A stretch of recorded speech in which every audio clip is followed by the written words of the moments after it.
exciting episode. Yes, so we are on our 13th episode.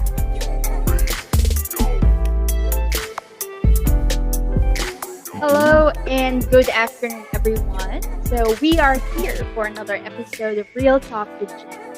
Episode for you. And today,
hello, everyone. Good afternoon, Philippines and people from all over the globe. So, yes, we are here on Real Talk with Jenny, and we are on our episode 19. I have here this afternoon the CEO and President of Fortune 100 Coach, Mr. Bjorn Martinov, and of course, joining him is the COO of Fortune 100, his lovely wife, Vicky Martinov.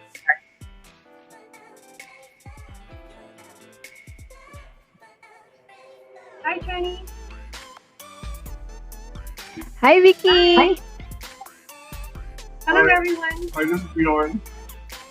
Yeah, we have a very good internet connection this afternoon. Woohoo! Hey. Yes. How are you guys? We're good. Yeah, we're hanging in there. I know everybody is. Yeah, everybody is, huh? It's Yeah, a crazy but world yeah. right now. We will surpass everything. Yeah. I'm excited. Last time, I was hearing that interesting story from Bjorn on how he had this passion to empower people. I hope you don't mind, Bjorn, of basically telling again that story to us this afternoon. I know you've been all over the globe, helping a lot of leaders, not only here in the Philippines but in India and so many places in Asia. But we're just wondering where that passion came from. Is it a specific incident or story in the past or challenge that basically turned you into that very, very passionate person to just basically wanting to empower people to become leaders? Yes. You let me know when I should start. Yes, Bjorn. I'll put Okay. you on. It's a long story. It's a long story if you don't mind. But it started basically growing up in Germany to a set of parents who were very different in dealing with me. You know? I had a mother who was very encouraging, who believed in me, and a father who always told me I would never make it, I wouldn't cut it, that never anything would become of me. Yeah. So they are entirely two different. They have different ways. Yes. Basically, my father had no idea how to raise a child. He himself was an orphan, and he only had a sixth grade education because he grew up in World War II. and at age 14 became a prisoner of war in Russia. And so he never got the education. When he came home after 1 year, he was lucky to be released after 1 year. At age 15, he had to basically work to raise the rest of his siblings and the mother because the father had left for the U.S. and didn't provide for the family anymore.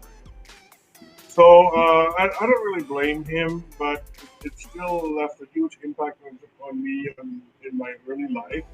For the longest time, Mm-hmm. I would believe him more than my mother, and that was the problem. It was nice to hear that she believed in me, but the constant threats from him and the physical punishment that followed, every time there was a report card, was it's not something that I was looking forward to. And even though I had a great start in school, in first grade, they gave us all an intelligence test, and this Uh-huh. great start showed that I was the highest scoring child in the entire state that I was living in. Not Oh just wow, you were city, the highest. You were the highest. not just city You or were county or the whole state. municipality, the whole state. Germany Wow. had 12 states at the time. So, yeah, even though this happened, because of this constant discouragement from my father, even when I brought home A minus, he would say, "Why is it not an A plus?" You know. So this constant Oh. criticism and these high expectations of me really dragged me down, and slowly my grades started deteriorating until finally in high school I barely passed, right? So it's a And perfect. eventually I ran away from home, and I ran to California to live with a family there at 17. And that's when things started improving. So you ran away at the age of 17, alone, Yeah, with no one else. yeah, no one else. No one else. Yeah, I went from Germany to California. First time in an airplane, first time in an airport, all of that. Yeah. But how did your mom feel about that? I know your mom sounded like she's very caring and understanding and She all. was. She dropped me off at the train station, to the city where the airport was, which was Zurich, Switzerland. And she was in tears. But I didn't even tell my father I was leaving. Oh, Our so your relationship mom was. knew. My mom knew, he didn't. So she was actually supporting you, sort of. I'm just trying to analyze from the story. So she was Yeah, she trying was. to support you to run away, and Well, she knew it was my dream ever since I was a little boy. And given what was happening at home, it was only sane way out. Only psychologically healthy way out of that situation, because it just got me more and more depressed and more suicidal. Actually, was it? I know you said you were getting A minus and dad wanted an A plus. So is yeah. it something when you did not reach his expectation, would he Yeah, just scold exactly. you, or he would do something else? Well, he would scold me, but it was still punishment enough, Yeah. for me to say, okay, I'll give up. I just won't try anymore. Right. So what did your dad say after he found out that you ran away? I have no idea. I never asked him. Oh, until now? Well, he's dead now. We made our peace Oh. about 2 years before he died. Mm. We made the peace, and we died. He died, and with our relationship being okay. You know, so that part got resolved. But the Mm-hmm. rest I had to resolve for myself. This constant feeling of not being enough, not Yeah. being good enough. Just never making it. And so the formula I developed is that I just gotta do it myself. If nobody was willing to help me, I just do it myself. Right? There was also So you those became your own rock. You resorted on my own, leaning on my own, yourself. my own rock, even my own educator, if you will, because there was no money to send to school. Actually, it was just money for one year at university, and that was it. And so I just went back to work, and eventually I just left again for the second time for the U.S. Mm-hmm. And in the U.S., I had a good career in automotive, Mercedes-Benz, and eventually came across some good books, that helped me change my life. The first one that was really influential for me was the Celestine Prophecy, which was a huge hit in the 1990s. Mm-hmm. Maybe before you were born. uh, then other books like Conversations with God, and I met some interesting people because I was taking a more spiritual path now, and they encouraged me to take classes, which I did. Then I met some more people who encouraged me to take other classes, Mm-hmm. and eventually I met someone who said, "Oh, you got to take this class so you can apply to be a coach for Tony Robbins." Like, wow, Tony Robbins? He's like the most Yeah, famous motivational I speaker in the know. world.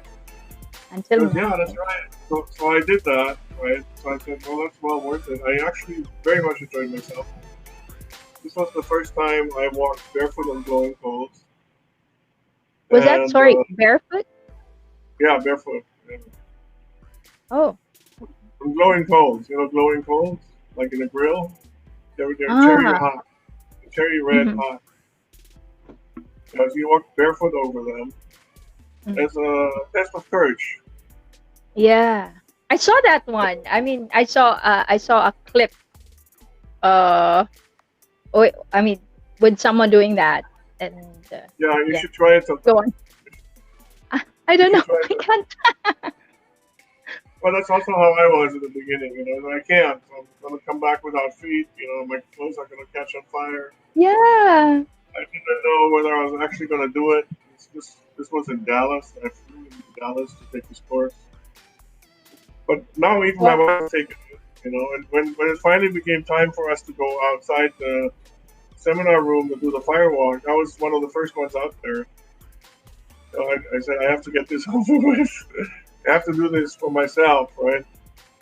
To so prove the that the the courage to fight over the fear is there. So yeah, you took the first spot. I had to show myself I was stronger than my fear. And that's basically what all of us are struggling with in life, right? We all struggle Yeah. with fear. None of us likes to talk about it. Some people Agree. get upset when you accuse them of being in fear, but everybody is. Even presidents of the United States have fears, Yes. and even the most powerful leaders do. You know?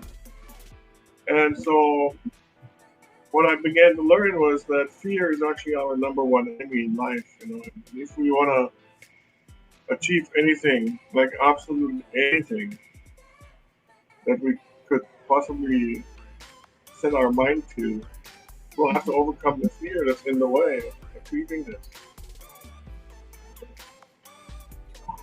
And so I did the firewalk in Dallas and applied for Tony Robbins. I was accepted, but couldn't go for personal reasons. Then 2 years later, a friend of mine came to the Philippines and said, "Hey, why don't you come visit me? It's a lot of fun here. It's a great place to take a break, career break. Oh. What year was this? This was 2003. Uh-huh. Yeah, and so my second day here, I met a president of the consultancy, and he invited me to come work with him. So it took Mhm. me a full 2 days to become a consultant. And I did that for a few years. And then basically we went out on our own. Now we have our own. Vicky and So I. it's basically training people, is that right?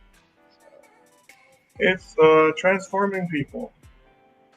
I mean, the first day that you came in the Philippines, your job was invited Yeah, by yeah. President. I was volunteering for a course, and somebody I met there was the president of a local consultancy, and he invited me to come work for him. Mm, So I did that for the longest time. First in sales, and then later on also in delivery, and sales and marketing at first. And so it wasn't easy because I'd never had a sales job before. I never had a marketing job before. So I had a lot to learn, and I had a lot to learn in a very short time. In order for me mm, to be able to make that work. yeah. But fortunately, I had discovered something when I was still at Mercedes-Benz that has helped me change my life, and that is books on tape. Back then, we still had audio tapes, Uh-huh. and yeah, you were able to purchase books on audio. So my morning and evening commute was about an hour and a half each way, and I hated it. Driving that long just to get to work and come home from work. But then I discovered audiobooks, and I started buying audiobooks and educating myself in the direction that I wanted to take, which was corporate success, right, Mm-hmm. and leadership. And I went from reading one book every 2 years to 2 books a week. Oh, wow. When I went from paper books to audiobooks. Right? So now the hour and a half driving home and going to work was extremely useful. Now you enjoy it. Now I enjoyed it. And sometimes I got home and said, well, no, I got to finish this chapter. So I went around another block. And so in 1 year, the year has around about 50 some weeks, right? If you miss some, say you have 50 weeks times 2 books a week, that's 100 books a year. Yeah. How many people read 100 books in a lifetime? In a Quite a lifetime, few. very few, right? Very few, Yeah. if any. Very few. Right? And so here I read 100 books in 1 year only, and that kept on for several years. And so anything I wanted to learn, I knew I could learn it very fast, very quickly. Yeah, and so that set a whole new pattern for me, and it was very interesting. By the way, how much time do we have overall today? We just finished 20 minutes, so 40 minutes more if it's okay. Oh, okay, 1 hour is It's all right. okay. It's all right. So that was the beginning. It really was a personal journey of feeling not good enough, Mm-hmm. of feeling like I would never make it because I made the mistake of believing in what my dad said. To me, of course, as a little boy, he seemed like an authority or an expert. Yeah. Is that your doggy in the background? I know. I'm sorry about that. They always come in and bark whenever I have my live. The doggy from the forest. Yeah. Yes. So I was very shy because of that. To the point where I would even stutter if I speak to more than one person. Sorry, you Same said you time. were a shy person back then? Yes. And I would even stutter if I speak to more than one person at a time.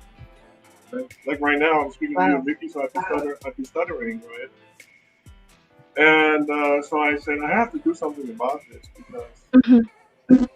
I have some lofty dreams in my life, and as a stutterer or insecure person, I won't go very far. Right? And so I had to figure out how to change this. Then I began studying books about power. Mhm. Yeah? Like the most famous one is the 48 Laws of Power. And I was very surprised what I read there because when I read in this book about power that was an international, hugely successful bestseller, Mhm. what I read there, to me, it didn't leave me feeling good. It left me feeling kind of yucky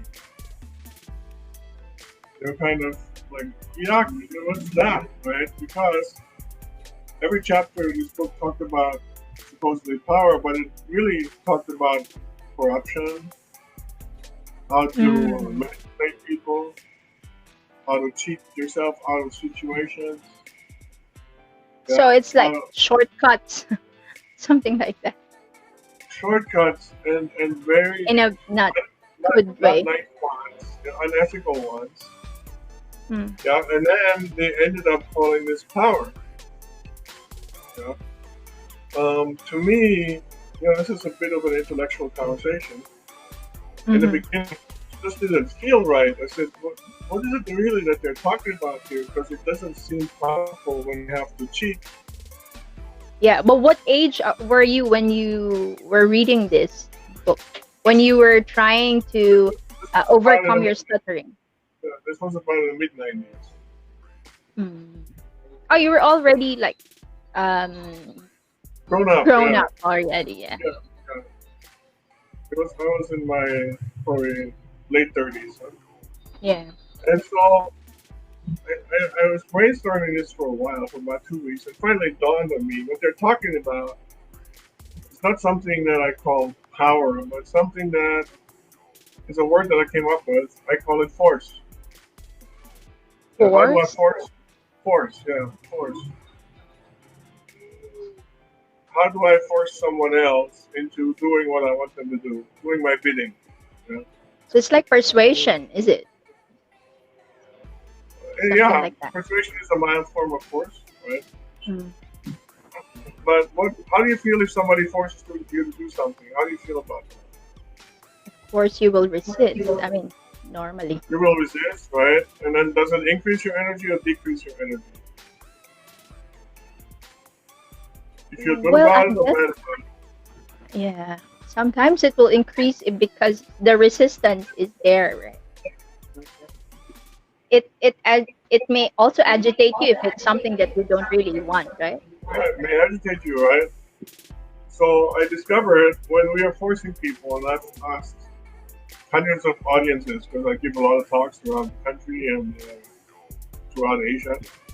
I started asking my audiences, if somebody forces you to do something, do you like it? People say no. I said, what happens to your energy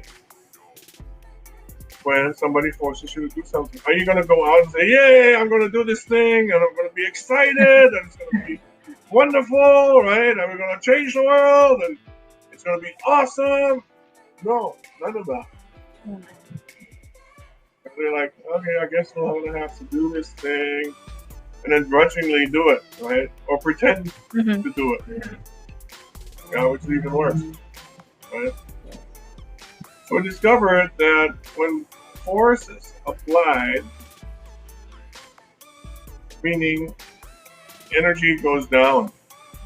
Yeah? The Mm. person receiving the force or being at the effect of the force, their energy goes down.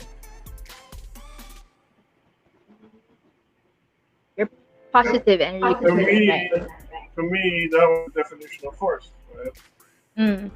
If I'm Yeah. being cheated, manipulated, you know, violence committed against my or whatever else that I Yeah. don't want, then my energy goes down. So that answered part of the question about power, right? Because the world seemed to think that force and power are the same thing. Mm. In the world, people use the term force and the term power exchangeably as if they were exactly the same. Even Yoda in the Star Wars says, may the force be with you. Yeah. Yeah, and what he means is very different. Right? He doesn't mean the Yeah. force, he means the power. So eventually it dawned on me as I asked myself this question. We now know what force is, but what is power then? What is power? If force is reducing energy, what does power do? Mm-hmm. It eventually dawned on me. It dawned on me that power increases energy. It leaves you more alive. Mhm. not less alive, more excited, more Mhm. inspired, Yeah. more willing, more engaged, yeah, more energetic. Then I realized power is energy, and force is taking energy away. Everybody knows what energy is when I plug it in the wall. But when we talk about force and power, people don't know what energy is. But power is energy, real power, because it's positive, it's Yeah. inspiring, it's enlightening. Yeah, so the distinction, meaning the difference, became very clear. One was lowering energy. You could even get sick or die Mhm. when somebody keeps lowering your energy. Yeah. Yeah. Ultimate force, you die. Yeah. I once worked for a manager for several years, and she kept stealing my energy. I got Mm. sicker and sicker, and eventually I almost died. Yeah. Yeah, I've seen Yeah, people So in so in now that that so now I knew the difference between energy. I mean, between force and power. And then I asked myself, how does this now apply to management or leadership? Mhm. Right? I had my idea, but I also wanted to know what other people thought after I explained the difference between force and power. So I asked my audiences, which mainly consist of high-level industry leaders, corporate leaders, and HR leaders. Right? Most of Mhm. those, that's my audience. I asked them, force, is that more on the side of management or more on the side of leadership? 95% said it was on the side of management. Force is on the side of management. I said, then power, where's that? And then they said 95% said it's on the side of leadership. Yeah. I said, aha. So not only do maybe I'm some weirdo who thinks this is true, but no, if you explain it right to the world, they can get this. And they agree, right? And Yeah. however, every time we have a new insight, there is a consequence to that. New questions surface or new questions emerge. Mhm. Yeah. What kind of question do you think emerged?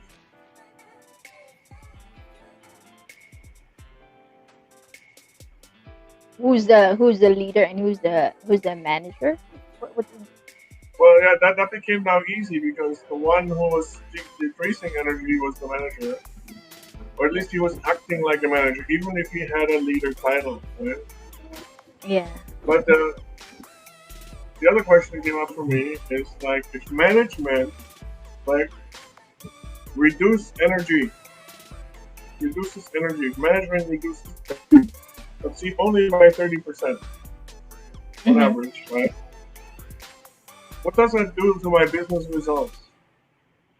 If if that reduces business results, let's say maybe it's an equal or close amount to 30%, that's Mhm. huge, Yeah. right? That's a huge amount of business results that is missing because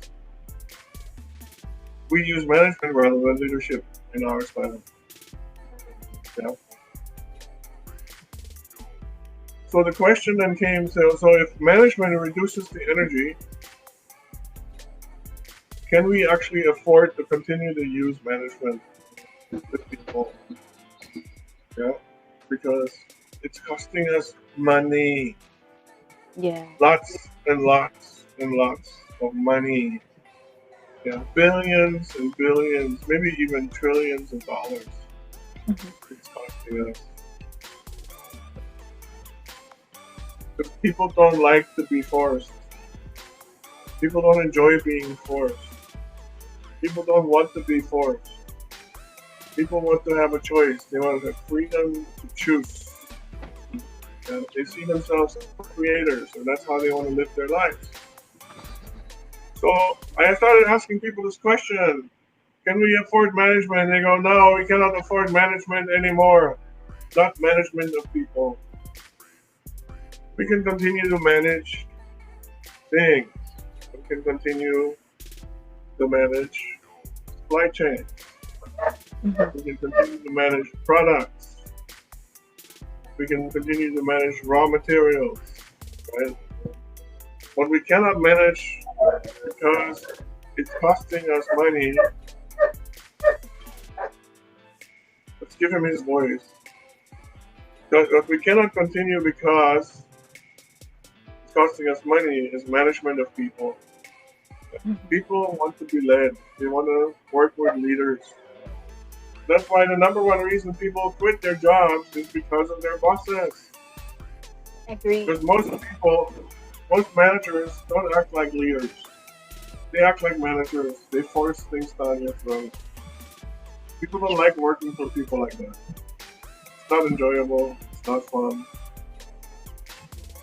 Yeah. And I do believe, And I do yeah, believe, uh, yeah, people now people try now to see things as if even if this is a high paying job, but job, but they don't enjoy the company of the people around him. I mean, especially the boss, person will just Yeah. leave and just go In most to, maybe it's not high paying, but he feels that he's really part of the company.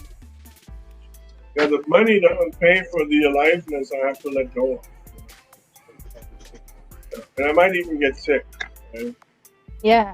Yeah, I'm really, really physically sick. And that costs you also money because if you have to go to the hospital, get treated, that costs money. And so there goes your benefit, right? Hmm. Yes. And so it's not worth it. Maybe temporarily you'll survive, but long term, you don't survive situations like that. That's true. You will quit. At minimum, you will quit, walk away. Or you might get sick and then die, even die. So the goal should be that we should, through leadership, so the goal should be through leadership is to increase energy in our people. That's actually the role of the leader. If you're a leader, or if you're a person who has to work with people, your role is to increase the energy of those you work with. That's your responsibility. And if you're the top leader, there's nobody on top of you. That means you have to increase your own energy as well, not just the energy of the people around you. You know? And so that became my definition of leadership, which is leadership increases energy in the direction of a vision, co-created vision, while being guided by values. You know, co-created values. That was now my definition of leadership. You know? Yeah. And so I've been lecturing throughout the world, many countries, many times in the Philippines. This new model. And when I wrote the book, by the way, Ricky, can you show it? No, that's not it. Book that I wrote about leadership. It's called Unstoppable Leadership and Exponential Results, because not only do we increase energy through the proper leadership, but energy also increases results. And so when we know how to do this, it starts multiplying itself and becomes exponential. It becomes exponential. All right. Great. Yeah. Bjorn, the people can find that book. Where is it, on Amazon, or just in It's case they would available. want to? Right. In the Philippines, it's available through our office, which is cheaper. Or you can order it on Amazon. Just look at, search my name, Bjorn Martinov, on Amazon, and all of my books will come up. My 4 books will come up. This is the latest one. I wrote this 2 years ago, Unstoppable Leadership, Exponential Results. And It's doing very well. It was actually recommended by Dave Ulrich, who is the number one of the world's HR gurus. I don't know if you have you heard of him. Yeah, yeah. So he's the number one HR guru, and he was even recommended by the executive director of the Harvard Business School in India center there. My wife is the co-author. I'm the author. My wife's the co-author. So it's co-authored by Vicky. Yeah, co-author. All Let's right. bring Vicky in. Yeah, let's bring her So in. guys, if you guys wanna buy the book, it's available on Amazon, or you can just message Bjorn or Vicky. They are on Facebook. They have their LinkedIn as well. We will post the link later on, so you will be able to reach out to them. Right, while waiting for, we cannot see you guys. Yeah, Vicky turned off the camera because she needed to go take a bio break. She'll be right back. All right, no worries. Yeah. Guys, by the way, whoever is watching, please type your messages in, say hi or send a quick hello so that we will be able to greet you and acknowledge you. Thank you so much, guys. Yeah, so Real Talk with Jenny has been running for 20, yeah, this is the 20th episode. The last one was last Sunday. I just didn't change the numbers anymore, but yeah, I hope that we are able to bring happy thoughts, positive information to each one. I know I did mention to you guys last time that basically this is just the objective. During this pandemic time, a lot of people are, feeling lonely, depressed, and all that. You wanted to share some love.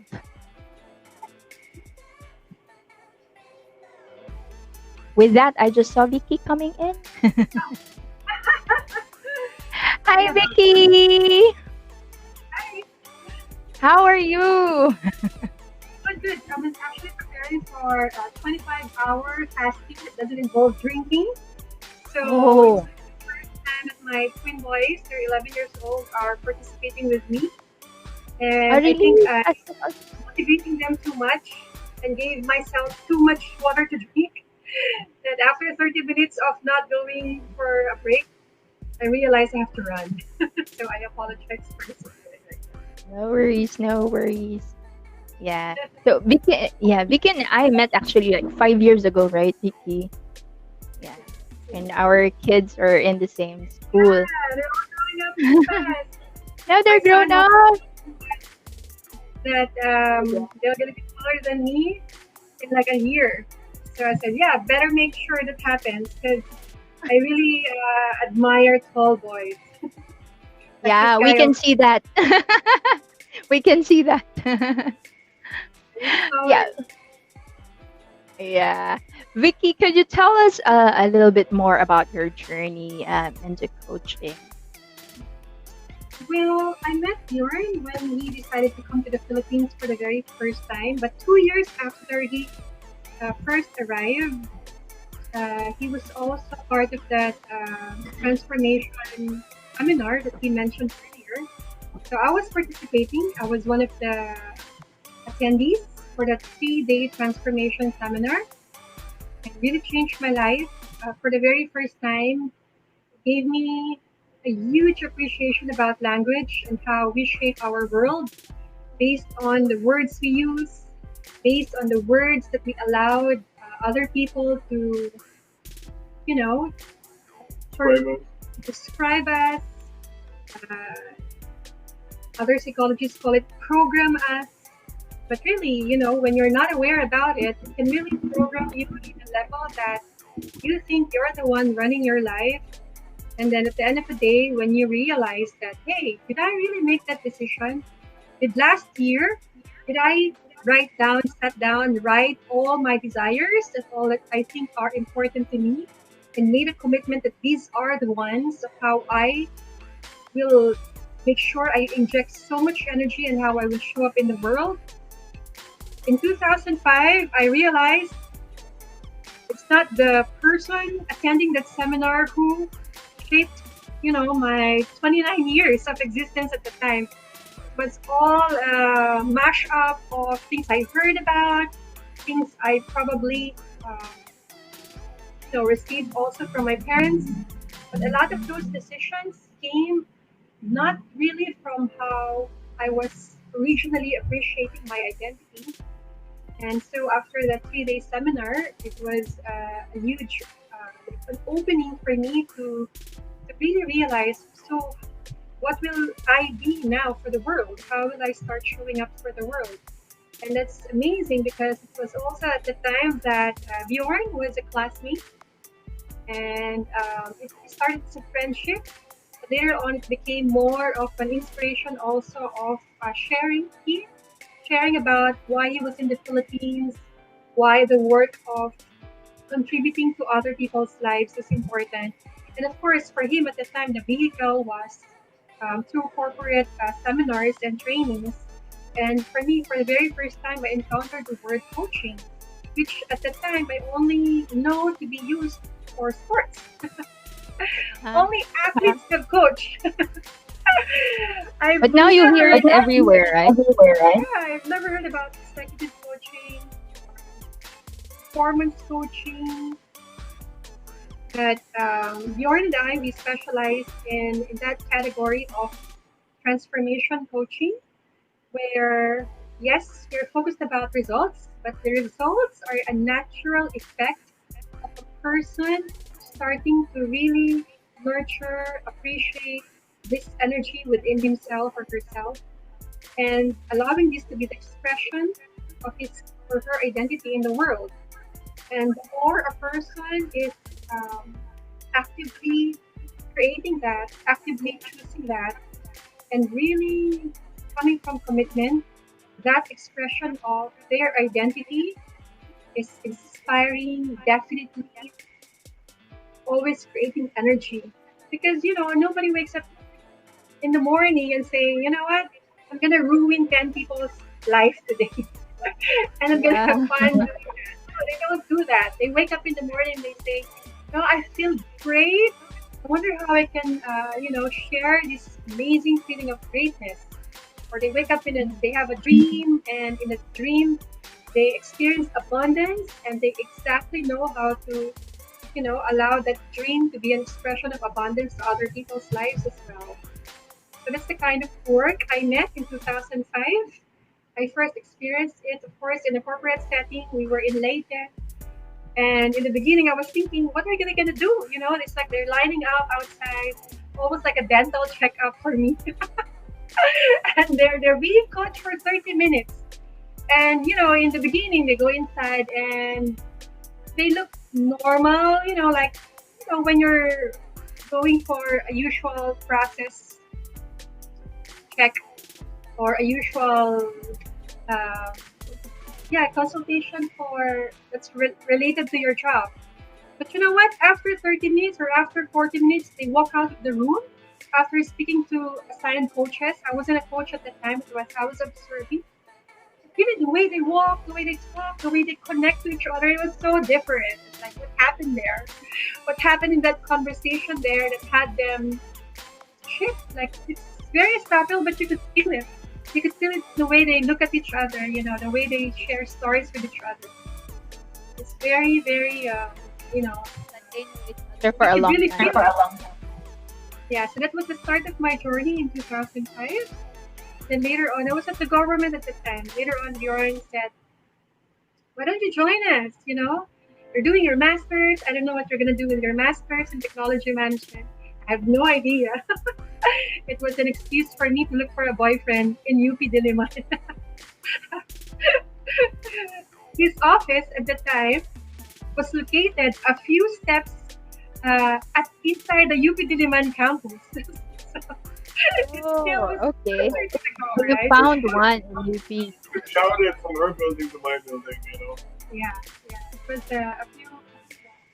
No, one more. It was very close.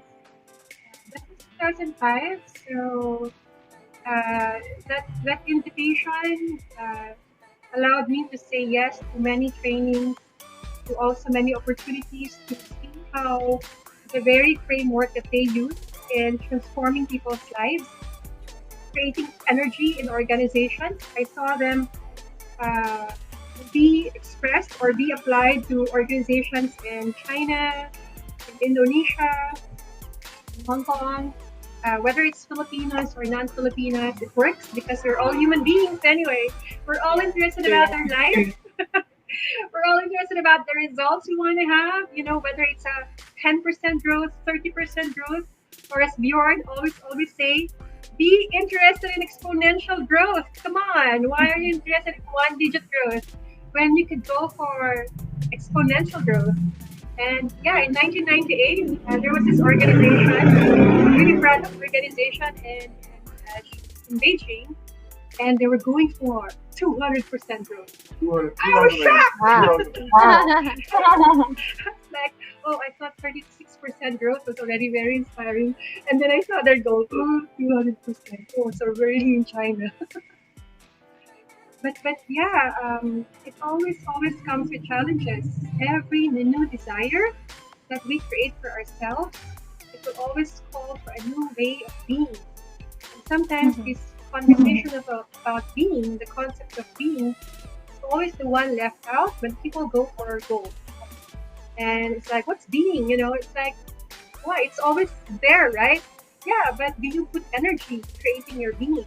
I know you're putting a lot of energy mapping out what to do, but who's doing that? Is the person doing that timid? Is the person doing that feeling lazy?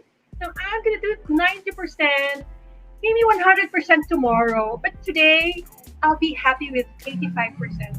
And then the next day, 10%. I'm so swamped. I'm gonna inject 10% for my children.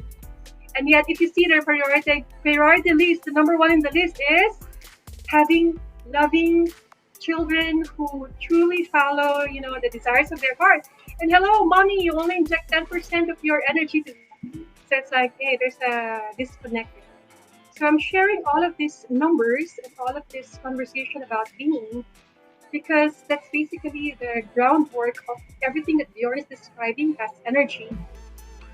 When people are clear about who they show up for the world, whether they're familiar with the word being, whether they're familiar with the word strategy or, breakthroughs, it's really going to boil down to what do I really want? And if this is what I really want, how do I align this with my life? And for those people who really know how to have energy around them, they're really going to say, is this aligned to my purpose? I really have a conversation with my maker and really beg the light, I really want what I want to do today, this is your will for me. Because those human beings, those who really ask questions like that, what they create for the world, what they create for their organizations, it's very, very inspiring. So that's who I am, and that's the journey that shaped my life. It's easier to call it coaching because people understand it now. More and more people understand it now. Hey, good job. Yeah, good. I was probably one of the first. I was probably one of the first 3 to 5 coaches in the Philippines. Oh, 3 to 5 coaches in the Philippines. Yeah. It's 2006. Good job, Bjorn. And now we have probably hundreds, if not thousands. I really acknowledge those pioneers and coaches. But really think about it. What is really coaching? Is it just about results? No, it's really about human beings becoming more interested about being more of who they know themselves to be. And sometimes it's really like a blind spot. I thought this is already the best of me. However, when I bring in another person in my life, somebody who have skill sets in listening, somebody who has skill sets in challenging me, in detecting where I'm hiding, detecting where I'm comfortable and pretending that this is already too difficult for me. Somebody who's trained to actually hear that from another person, I call it a coach. Other people will call that somebody else. I hope my children call me that also. I'm really interested about them experiencing the best of who they are. That will be amazing. will be amazing. Yeah, that's what we I all think want for our children, isn't it? I Yeah. know, yeah. For their child. One day it's no longer going to be called coaching. It's probably going to be called something else. Maybe it's just going to be called truly Maybe caring for another another. word. Yeah. Maybe it's Tagalog. gonna be like watermelon sugar something. Or I like right? Something like that. Something sweet, something different, something exciting, right?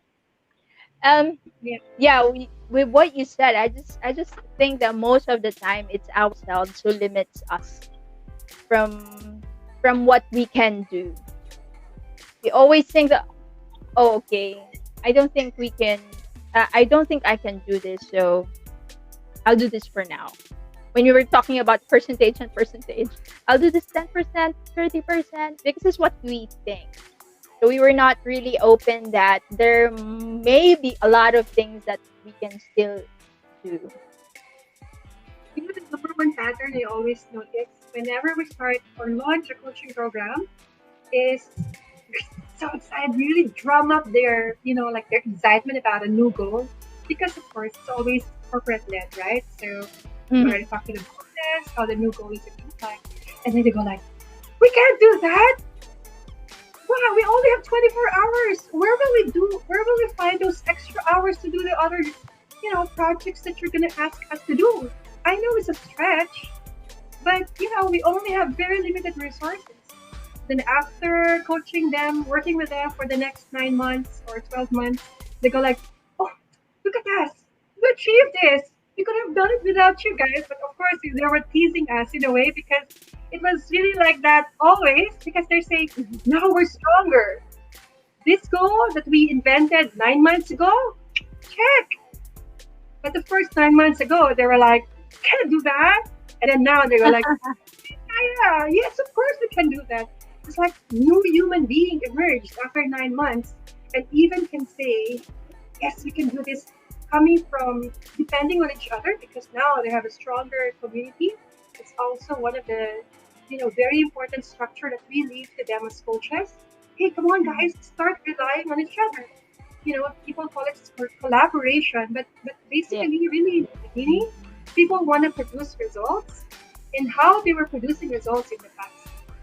And so when it's bigger, now they realize, hey, we better start talking in a very different way because the goal is bigger now. So how do we make that happen? So it's really changing their connection to each other, their connection to who they are as a human being. So that's the level of patterns in coaching that I've seen again and again in organizations that we've worked with. They become stronger, and we love that. Yeah. That's amazing. I can just imagine. Um in terms of the younger generation, how do you empower your children? Right? We also need that. It should start at home, right? And how do you empower the kids? Capital Sometimes, P. what's a capital P? What does it say? Not parent though. Boss. Oh, Because really, the normal thing for a parent to do is something happens, something you don't like to happen. You normally react, right? But yeah. when you pause, you're like, breathe. Don't be so emotional. This is a stage, and this is important that they go through this. And the thing is, sometimes you don't even have a moment like that, right? Either you want to rescue them right away, you want to scold them right away, or you want to correct them right away. That's the usual style. How about for you, Bjorn? If it's pause for me, Do, Let's ask Bjorn. do not rescue your children. If they do something dangerous, let them do it. Let them do it. As long as they don't kill themselves, it's fine. And here it takes a lot of courage as a parent to allow them to do these things. You know? Because as parents, we want to be protective. Sometimes, most of the time, overprotective. If there's anything that kills the confidence of a child, it's overprotectionism. Overprotectionism. that kills the courage of the child, the confidence, kills the confidence of the child. If you want to build confidence and courage in a child, let them do things that are too dangerous for them at their age group. You know, maybe it may be climbing down from a bed when they're 6 months old or something. You know, or something else. Climbing, jumping from jumping when you're like double deck, you jump from the one to the Yeah, yeah. So there's plenty of there. opportunities to just keep your mouth shut. You know, and let them do things and learn for themselves. You know, they're very smart, actually. Yeah. Of course, the background of that, allowing the children to do what they want, is always coming from a background where the parents really, through the years, have established so much sharing of what's important, what's not important. Now there's this constant sharing already from the parents about Communication. things that are also important from the parents because the what is going to be uh, fancy or what's going to be calling a child's imagination now that they really want to do this if the parents' values are not at all there, it's totally missing, then where will they get that, like that huge desire from? Either it's going to be from friends or whatever they watch online. Yeah, And which is it's really dangerous. dangerous coming from online. And, True. it's going to be too late now. But even if you say no at that moment, will, on their own willpower, will find a way to make that happen. It's like, again, reactive, right? Even if it's really going to be for the best interest of your child. But you've missed out. Our children are only 11 years old. Our eldest is 13. And for me, I really want to, make sure that as I am learning, whatever I'm learning, I'm sharing with the kids. And more now, they're curious about, things that in the beginning we tried to, okay, come on, Bjorn is talking, close the door, let's talk inside. Now they can see it also. Why are you guys arguing? And they go like, are we arguing without, creating more and more clarity in whatever it is, the topic? It's like we're going anywhere or we're starting to create clarity in what we're talking about. And then if they say, no, you're not creating clarity at all, there's no, you don't see anything clear afterwards. They're like, oh, so we will do better. But I don't really want them to have an experience of, being removed from important conversations because I feel their generation, especially with this level of, technology allowing people to just connect and talk, people have to be in a conversation, whether it's a conversation that will lift them up or pull them down. They have to be strong there. Conversations is very, very critical for them to continue growing and learning. So now when we need to argue and we know that even both of us are still too much holding on our own grounds, then we pause. Yeah. We have to take the break. We have too many audience, especially But now, that's right? good to pause, right? Exactly, So that exactly. that puts you in a position that you really have to pause because they're watching, and then when emotions are settled down, I think it's a better conversation, right? Oh, let's just greet. I think it's my mom. Nice couple. I remember your sons Malcolm and Maxwell at the SAA. MC's classmate. That's Mama watching. Yeah.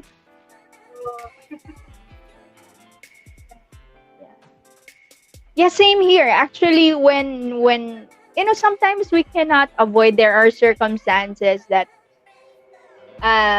we are verbal on how we feel, and then we think that the kids are not really watching because they're doing something. But mind you, their ears are very wide open. They can hear everything.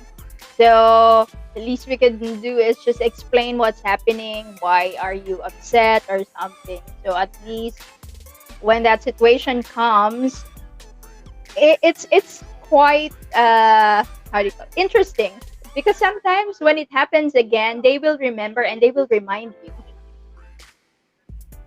True, true.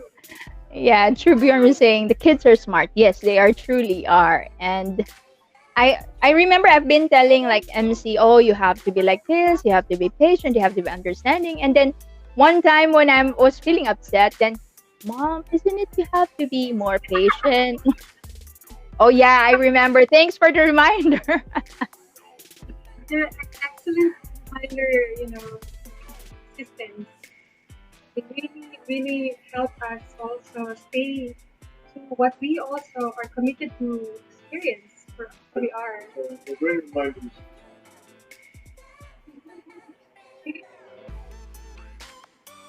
All right. I I think it's Bjorn, sorry. think our time is up. It's okay. It's okay. Actually, we can send more. But anyway, I just wanted to ask you guys, what tips or guide can you give to those people who are feeling stuck at the moment?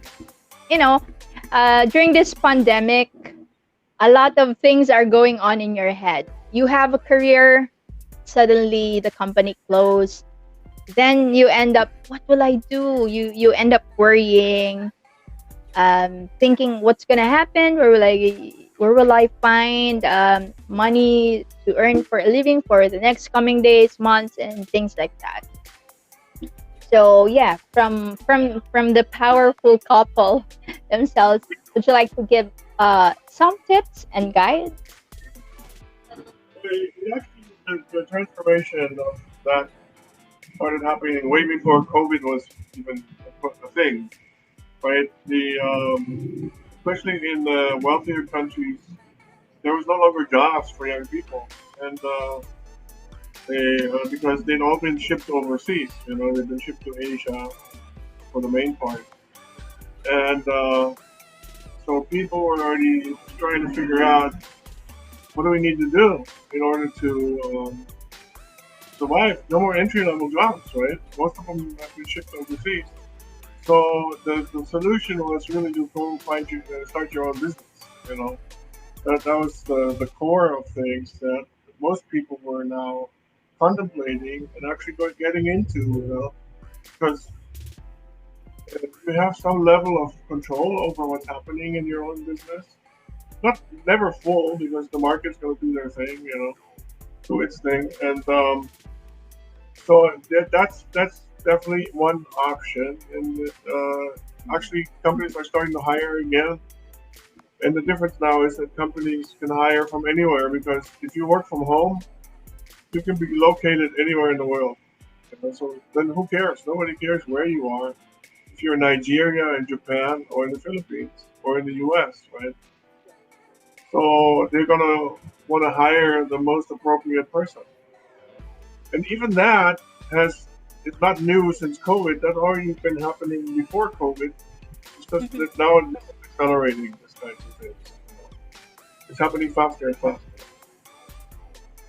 People are looking for new opportunities, new ways of doing things, either virtual or not. But virtual is definitely one of the key areas for solutioning in the future. We're transitioning into the next normal now.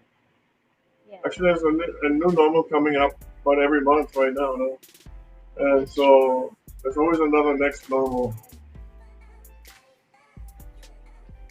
For me, that condition of stuff is important to connect to how I am giving interpretation to this. Am I making it wrong? Am I coming from making this a negative condition? Because I feel the moment you go there on negativity, like making it wrong, feeling sorry, feeling bad about it, then that condition of stuck or pause might not give you the gifts that actually intricately, accurately designed for the person to experience that. Like, imagine the entire world wasting this whole situation called let's pause now and not really redefine, what's really important for us. Like even nature started to show that, hey, come on guys, we're reviving, we're rejuvenating. Thank you for this pause. Like all of a sudden people are seeing dolphins that have been not visible for the past 20 years and starting to see them. And what I'm sharing is examples because everybody's experiencing it anyway. We continue to make it wrong and not reach out, for example, to another person and say, you know what, I know you're in the same condition. How are you? And be really interested in another person and not realize that, you know what, I actually realize I have a talent for this.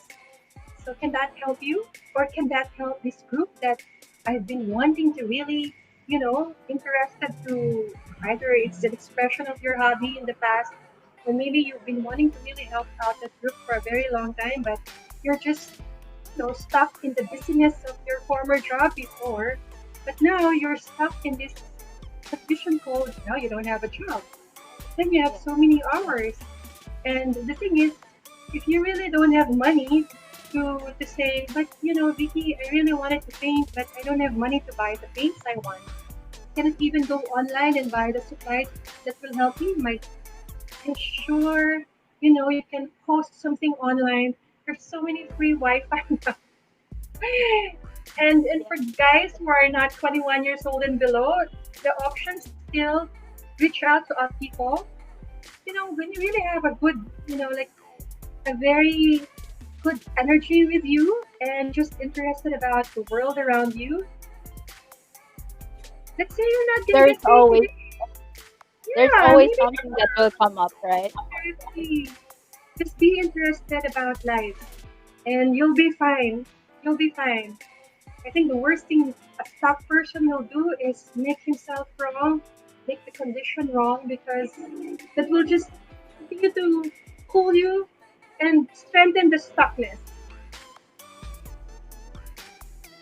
Yeah, I think it's important also that we try to the element of gratitude. I think it helps us in a way where we can get out of that um, being stuck when Yeah, we think that okay, it's not bad at all.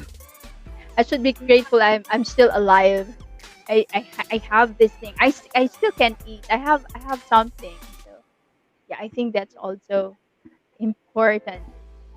very important.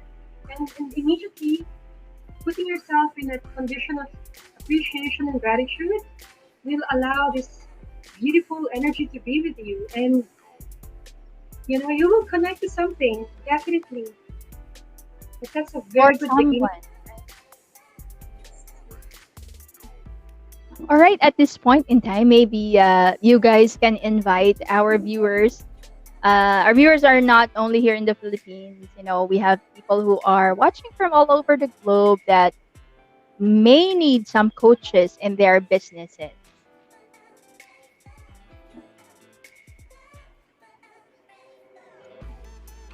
So you can find us either on Facebook, hanging out at Facebook or LinkedIn. We also have our website, and if you just Google the word Martinov, our websites are going to appear.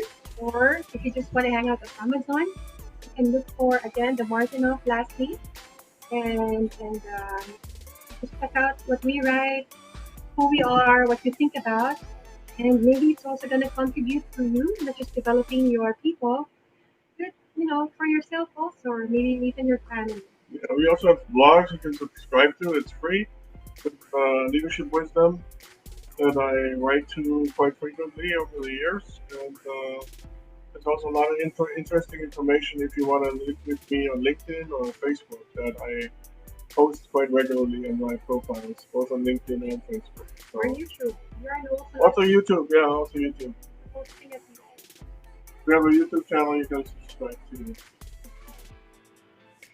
Thank you, Yeah, so Jen, there for you go. this opportunity to share about our work, our journey. Really appreciate it. And of No, course, thank connect you, guys. again. Yeah, it's so nice. Hopefully, we'll see each other in person soon. Yeah. Yeah, and don't let people wait to sign up for coaching until after the COVID crisis because COVID coaching can take place on the phone or via the internet. It's very easy these days to make that happen for anyone, anywhere in the world. Yes, true. So guys, online coaching, it's available. I mean, let that let let's not the physical um Appearances, communication be a hindrance to all this. We can do online, we can do by phone and all that. exactly. So we can reach out to Bjorn and Vicky through their Facebook and LinkedIn as well. Just type in Martin up and you will find them. Right. Thank you so much, guys. Thank you, Jenny. Take But care. yeah, you have to. Hugs and kisses to the kids. Oh yeah. Thank you. Okay.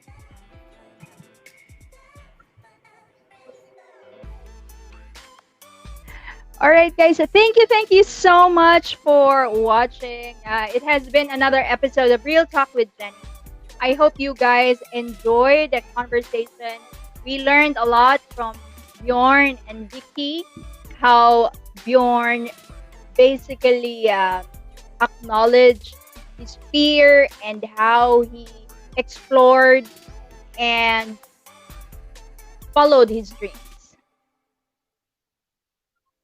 All right. So thank you so much. And I hope to see you again soon in our next episode. I can see my mom watching. Hi, mom. Those of you guys, I just type and say hi, hello. I'm not able to see who's watching at the moment from this platform from StreamYard, but if you say hi, hello, I'll be able to see your comments. Anyway, it has been a wonderful afternoon. Thank you so much for watching. And until then, this is Real Talk with Jenny.